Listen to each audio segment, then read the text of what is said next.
Hello everyone, कैसे आप लोग। उम्मीद करते हैं आप लोग अच्छे होंगे और अपने पढ़ाई में बिल्कुल मस्त होंगे। तो चलिए आज के इस वीडियो में हम पढ़ने वाले हैं क्लास 10 का फिजिक्स, जिसका नाम है रिफ्लेक्शन ऑफ लाइट। ये चैप्टर काफ़ी इंपॉर्टेंट चैप्टर है और अगर वीटेज की बात करें तो इस चैप्टर से अच्छा खासा नंबर के क्वेश्चंस आते हैं। तो इनके टॉपिक्स आज हम डिस्कस करेंगे और अगर आपने इसके टॉपिक को अच्छे से समझ लिया और आपने अच्छे से कंसेप्ट क्लियर कर लिया तो फिर इस चैप्टर से कोई भी क्वेश्चन आए, किसी भी तरह के क्वेश्चन आए, आप इजिली उसको कर पाएंगे। राइट, चलिए तो चैप्टर का नाम क्या है भाई? चैप्टर का नाम है रिफ्लेक्शन ऑफ लाइट। शुरू करते हैं। पहला टॉपिक क्या है? तो पहले टॉपिक का नाम है लाइट। पहले टॉपिक का नाम है हमारा लाइट। ओके, लाइट क्या होता है? Light is a form of energy. पहले समझो कि लाइट एक प्रकार की ऊर्जा होती है भाई। लाइट क्या होती है? एक प्रकार की ऊर्जा होती है, एक प्रकार की एनर्जी होती है। ठीक है, which includes the sensation of vision in our eyes to make us able to see various thing presents in surrounding. Surrounding का मतलब होता है अपने आसपास। तो जितने भी चीजें हैं आपके आसपास, आप उस चीज को इजिली देख पाते हो, आप उस चीज को इजिली समझ पाते हो कि ये ट्री है, ये टेबल है, ये बैग है। ठीक है, उस चीज को आप कैसे देख पाते हो? तो अपनी आंखों के द्वारा। ठीक है, तो सिंपल बात है कि हमारे पूरे बॉडी में आई एकमात्र ऐसा प्रोडक्ट है जो कि लाइट को सेंस कर पाता है। मतलब लाइट है या नहीं है, इस बात का हम डिसाइड कैसे कर पाएंगे? तो होता है हमारी आंखें। अगर आंखें बंद हैं तो लाइट है या नहीं है ये आपको पता नहीं चल पाएगा। आंख ही एक ऐसा चीज है जो बताता है कि आप लाइट के प्रेजेंस में है या फिर अब्सेंस में है। क्लियर है कि नहीं क्लियर है? तो बात आपको याद रखना है। ठीक है, यहाँ नोट करके भी लिखा हुआ है कि we detect light with our eyes. Light को हम डिटेक्ट कर पाते हैं अपनी आंखों के द्वारा। क्लियर है कि नहीं क्लियर है? ठीक है, चलो यहाँ तक की बात तो एकदम पक्की वाली समझ में आई। ठीक है, अगला टॉपिक है लुमिनस। लुमिनस क्या होता है? लुमिनस एक प्रकार की ऐसी ऑब्जेक्ट होती है जो जनरेट करती है स्वयं लाइट को। मतलब एक ऐसी वस्तु जो स्वयं लाइट को प्रोड्यूस करता हो, एक ऐसा ऑब्जेक्ट जो लाइट को स्वयं प्रोड्यूस करता हो, इमिट करता हो। ठीक है, उसे हम लुमिनस कहते हैं। एग्जांपल के तौर पे सन एक ऐसा ऑब्जेक्ट है जो लाइट को खुद ही प्रोड्यूस करता है, किसी और की आवश्यकता नहीं है। या फिर बल्ब, या फिर tube light, glow worm, stars, torch, ये सभी ऐसे प्रोडक्ट्स हैं जो स्वयं लाइट को प्रोड्यूस करते हैं। राइट, ठीक है, इन्हें किसी और ऑब्जेक्ट की आवश्यकता नहीं होता, ये स्वयं लाइट को प्रोड्यूस करते हैं, इसीलिए ये सभी ऑब्जेक्ट लुमिनस ऑब्जेक्ट कहलाएंगे। क्लियर है कि नहीं क्लियर है? ठीक है, नेक्स्ट टॉपिक है नॉन लुमिनस। नॉन लुमिनस क्या होता है? एक ऐसी ऑब्जेक्ट जो स्वयं लाइट को प्रोड्यूस नहीं करते हैं, मतलब ये लाइट को इमिट नहीं कर पाएंगे, इनके पास अपना खुद का लाइट नहीं होता। वो कौन है? वो नॉन लुमिनस ऑब्जेक्ट कहलाएंगे। क्लियर है कि नहीं क्लियर है? ठीक है, एग्जाम्पल के तौर पर मून, ट्रीज, टेबल, पेंटिंग, हमारा घर, हमारी बॉडी, ये सब क्या है? ये सब नॉन लुमिनस है। क्या हम लाइट को स्वयं प्रोड्यूस करते हैं? नहीं। अगर हम कर रहे होते तो रात को हमें किसी टॉर्च या फिर किसी बल्ब की आवश्यकता नहीं होती, क्योंकि हम स्वयं लाइट को प्रोड्यूस कर सकते थे। ठीक है, तो हम सेल्फ लाइट को प्रोड्यूस नहीं करते, इसलिए हम नॉन लुमिनस है। ठीक है, यहाँ पे मून आप देख करके सोच रहे होंगे कि मून एक ऐसा ऑब्जेक्ट है जो लाइट को प्रोड्यूस करता है, पर इन रियलिटी मून कोई लाइट को प्रोड्यूस नहीं करता, बल्कि मून सन लाइट को रिफ्लेक्ट करके अर्थ तक भेजता है। मतलब ये कि जो भी हमें लाइट मून से आते हुए दिखाई देता है या हम समझते हैं कि वो लाइट मून का है, एक्चुअल में वो सन का लाइट होता है जो डायरेक्टली मून पे पड़ता है, फिर वहां से रिफ्लेक्ट होकर के हमारे अर्थ तक आता है और हम उसको मून लाइट कहते हैं। क्लियर है कि नहीं क्लियर है? तो मून लाइट भी क्या है? Non luminous. क्लियर है क्या? चलो यहां तक की बात तो क्लियर होगी भाई। अगला यहां पे आता है प्रॉपर्टी ऑफ लाइट।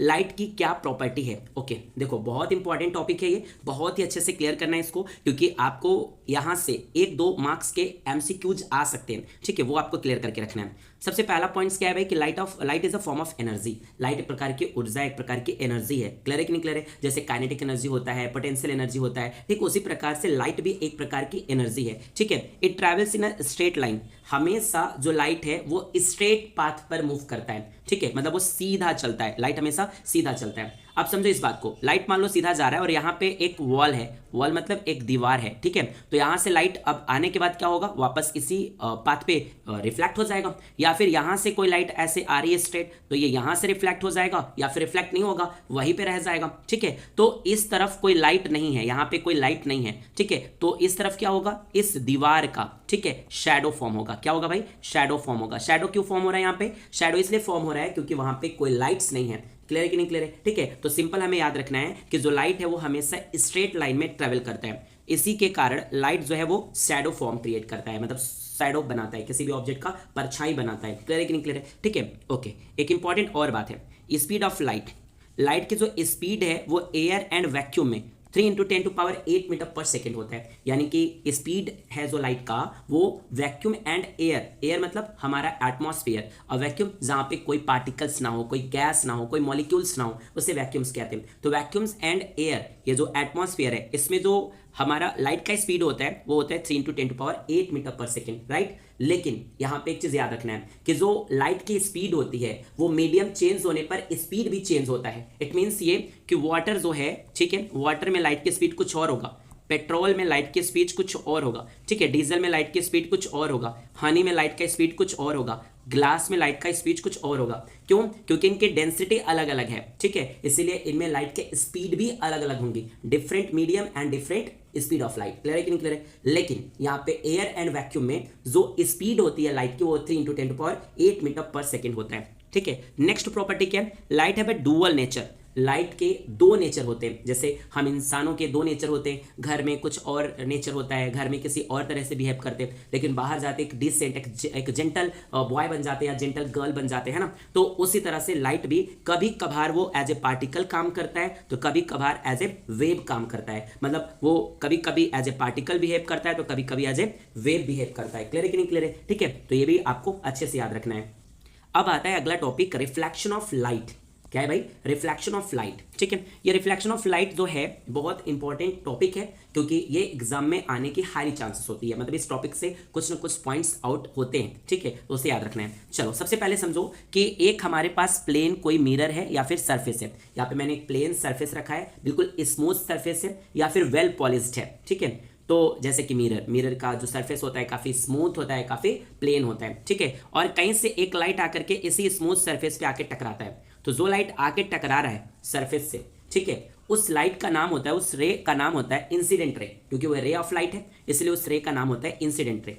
अब जहां पे ये टकराता है इसको बोलते हैं पॉइंट ऑफ इंसिडेंस, इस पॉइंट को पॉइंट ऑफ इंसिडेंस कहते हैं। क्लियर है कि नहीं क्लियर? फिर इसी पॉइंट ऑफ इंसिडेंस से वो इंसिडेंट रे रिफ्लेक्ट होता है, और रिफ्लेक्ट होकर के ये इसी मीडियम में चला जाता है जिस मीडियम में आया था, ठीक है। तो इसी रेज का नाम है रिफ्लेक्टेड रेज। क्लियर है कि नहीं क्लियर है? अब ये जो इंसिडेंट रेज है एंड जो ये रिफ्लेक्टेड रेज है, ठीक है, इनके बीच में एक 90 डिग्री पर लाइन खींचते हैं परपेंडिकुलर, ठीक है, जो कि पॉइंट ऑफ इंसिडेंस पर जाके मिलता है। इसी रेज का नाम होता है नॉर्मल रेज। यानी समझ में आ रहा है कि नहीं आ रहा है? नॉर्मल, ठीक है। अब समझो इस बात को, बोला ये जा रहा है कि अगर कोई रेज को, ठीक है, किसी पॉलिश्ड या शाइनिंग सरफेस पर फॉल कराते हैं तो बाउंस बैक कर जाता है। बाउंस बैक का मतलब आया और उसी मीडियम में बाउंस बैक कर गया। जैसे किसी बॉल को अगर आप किसी दीवार पे फेंकेंगे तो वापस वो आपके पास लौट करके आएगा, तो बाउंस बैक किया आपकी तरफ। ठीक उसी तरह से अगर कोई लाइट किसी शाइनिंग या वेल पॉलिश्ड सरफेस पे जाके टकराता है तो वापस बाउंस बैक हो जाता है, ठीक है। और इसी बाउंस बैक होने के जो फिनोमिना होता है, इसी फिनोमिना को बोलते हैं रिफ्लेक्शन ऑफ लाइट।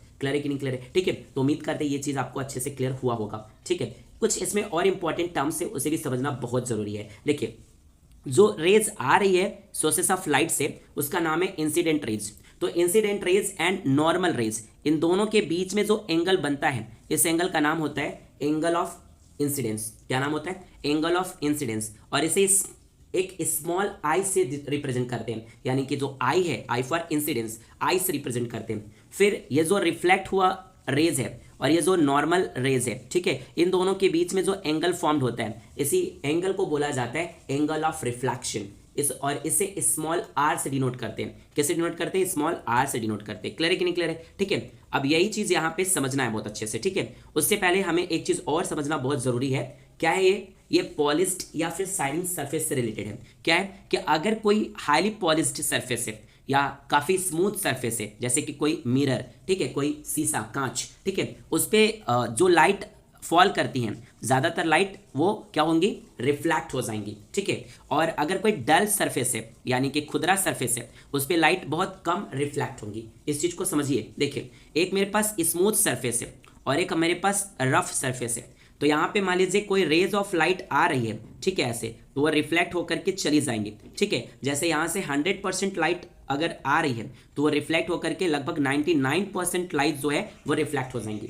लेकिन अगर यहाँ से मान लीजिए 100% कोई रे ऑफ लाइट आ रही है, ठीक है, तो वो यहाँ से 88 मतलब 88% या 80% आसपास जाएंगे। यानी कि यहाँ से कम लाइट रिफ्लेक्ट हो पाएंगे। तो सीधी सीधी सा मतलब है, अगर स्मूथ सरफेस है या वेल पॉलिश सरफेस है तो most of the light reflect हो जाएंगी। अगर डल या फिर कोई रफ सरफेस है तो वहां से बहुत कम लाइट ही रिफ्लेक्ट हो पाएंगी, लेस अमाउंट ऑफ लाइट जो होंगे वो रिफ्लेक्ट होंगे। क्लियर है कि नहीं क्लियर है? ठीक है, ये बात याद रखना है। चलिए अब एक इंपॉर्टेंट आता है टर्म्स जिसे हमें याद रखना है, general terms related to plane mirror. ये जो मैं अभी यहाँ पे 4-5 बातें बताने वाला हूँ ये सभी प्लेन मिरर से रिलेट करते हैं। ठीक है, समझिए इस बात को। सबसे पहले इंसिडेंट रे। इंसिडेंट रे क्या होता है? एक ऐसी रे ऑफ लाइट जो किसी सोर्सेस ऑफ बल्ब या सोर्सेस ऑफ लाइट से आती है और किसी स्मूथ सरफेस या वेल पॉलिश्ड जैसे कि मिरर से टकराती है, तो इसी रे ऑफ लाइट को इंसिडेंट रेज कहते हैं। ठीक है, जैसे कि यहाँ पे ये स्मूथ सरफेस है, ये जो लाइट आ रही है इसी लाइट का नाम है इंसिडेंट रे। क्लियर है कि नहीं क्लियर है? ठीक है, और फिर जिस पॉइंट पे ये टकरा रही है उसी पॉइंट को बोला जाता है पॉइंट ऑफ इंसिडेंस। वही लिखा हुआ है यहाँ पे कि the point of incidence, the point where the ray of light incident strike on the mirror. जो रे ऑफ लाइट है इंसिडेंस का, वो जहां पे स्ट्राइक करता है, मिरर के जिस पॉइंट पे स्ट्राइक करता है उसी का नाम है पॉइंट ऑफ इंसिडेंस। ठीक है, और इसी से जब लाइट बाउंस बैक कर जाता है तो इसी को बोलते हैं रेज ऑफ रिफ्लेक्टेड रेज। ठीक है, क्या बोलेंगे? Reflected raise. A rays that represent light reflected by the surface। Surface से जो लाइट रिफ्लेक्ट होती है उन्हीं को रिफ्लेक्टेड रेज कहते हैं। और इन दोनों लाइन के बीच में एक 90 डिग्री पे जो लाइन खींची जाती है उसे बोलते हैं नॉर्मल रेज। ठीक है, तो यही यहाँ पे लिखा हुआ है परपेंडिकुलर। क्लियर है कि नहीं क्लियर? अब ये जो नॉर्मल रेज है और ये जो इंसिडेंट रेज है, इन दोनों एंगल के, इन दोनों लाइन के बीच में जो एंगल फॉर्म्ड होती है उससे एंगल ऑफ इंसिडेंस कहते हैं। और ये जो नॉर्मल रेज है एंड जो रिफ्लेक्टेड रेज है, इनके बीच में जो एंगल फॉर्म्ड होती हैं, ठीक है, इनको बोलते हैं एंगल ऑफ रिफ्लेक्शन। क्लियर है कि नहीं क्लियर है? ठीक है, ये इंपॉर्टेंट टर्म्स आपको याद रखने हैं। ठीक है, चलिए उसको समझते हैं। तो सबसे पहले आपको याद रखना है कि जो रिफ्लेक्शन ऑफ लाइट है इनके 2 लॉ हैं। कितने लॉ भाई? 2 लॉज हैं। ठीक है, पहला लॉ क्या कहता है कि एंगल ऑफ इंसिडेंस यानी एंगल आई, ठीक है, वो हमेशा बराबर होता है एंगल ऑफ रिफ्लेक्शन के यानी एंगल आर के। क्लियर है कि नहीं क्लियर है? ये हमेशा एक दूसरे के बराबर होंगे, ये बात आपको अच्छे से याद रखना है। ठीक है, कहां पे एंगल आई? ये रहा एंगल आई, किसके बीच में? ये नॉर्मल एंड इंसिडेंट। क्लियर है कि नहीं क्लियर है? फिर दूसरा कहां पे? तो दूसरा ये नॉर्मल एंड ये रिफ्लेक्शन। ठीक है, इन दोनों के बीच में एंगल आर, ये हमेशा एक दूसरे के बराबर होंगे। क्लियर है कि नहीं क्लियर है? ठीक है, ओके, चलो आगे देखो फिर क्या बोला जा रहा है।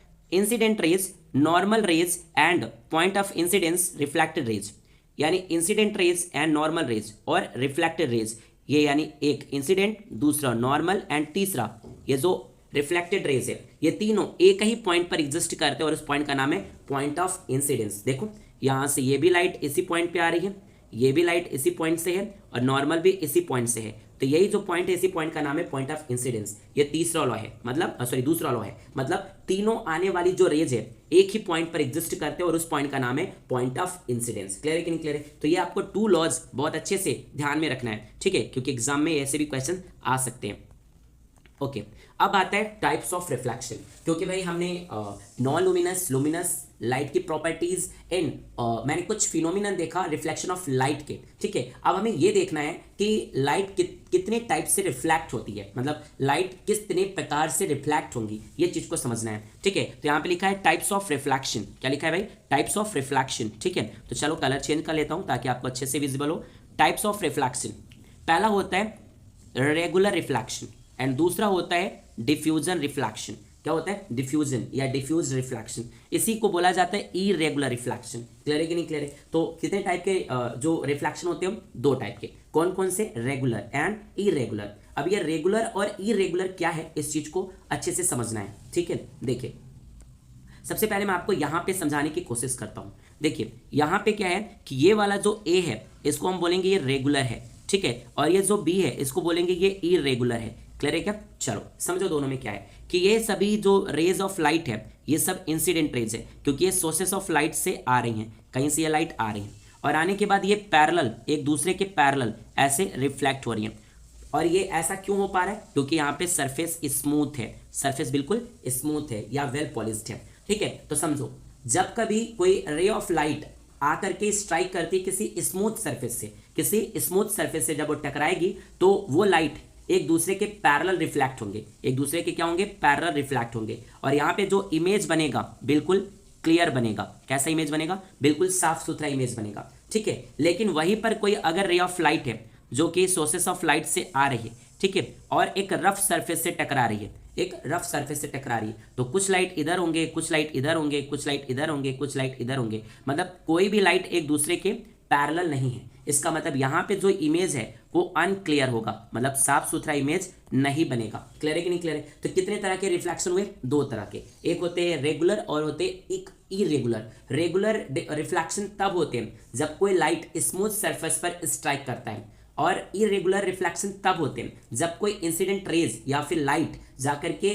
किसी खुदरा या फिर किसी रफ सरफेस पे टकराते हैं, तो उस समय जो रिफ्लेक्शन होता है उसे हम बोलते हैं वो इरेगुलर रिफ्लेक्शन है।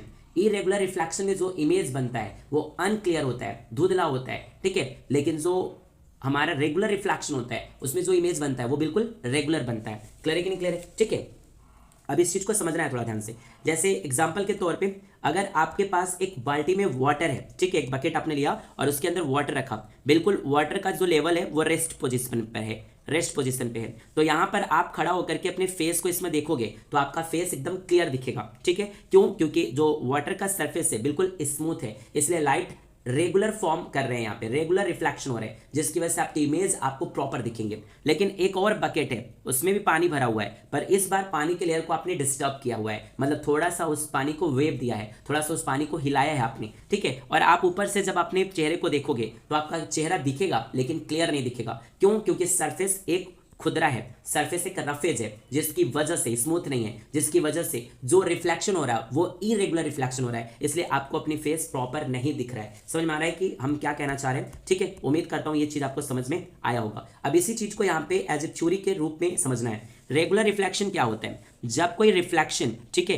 किसी स्मूथ सरफेस या वेल पॉलिश्ड से होता है तो पैरेलल रेज के पैरेलल रेज से फॉलिंग होती है और पैरेलल रेज में ही वो रिफ्लेक्ट होती है, ठीक है। ये प्लेन मिरर पे अगर हो रहा है तो इसमें अच्छा खासा आपका इमेज बनेगा, या फिर आप एक स्टिल वाटर, स्टिल मतलब रुका हुआ वाटर में आप कर सकते हैं ऐसा ही एक्सपेरिमेंट, ठीक है। अब दूसरा आता है डिफ्यूज रिफ्लेक्शन। इसका मतलब होता है कि ये रिफ्लेक्शन तब होता है जब कोई रफ सरफेस होता है, उस पर रे ऑफ लाइट तो जो इंसिडेंट होती है वो एक दूसरे के पैरेलल होते हैं, लेकिन रिफ्लेक्टेड रेज का जो लाइट होता है वो अलग अलग डायरेक्शन में होते हैं, डिफरेंट डायरेक्शन में होते हैं, एक दूसरे के पैरेलल नहीं होते, ठीक है। तो ऐसे को हम बोलते हैं डिफ्यूज रिफ्लेक्शन या इरेगुलर रिफ्लेक्शन, ठीक है। ऐसे में आपको अच्छे से कोई चीज नहीं दिखेगा, ठीक है। तो ये चीजें आपको अच्छे से याद रखना है।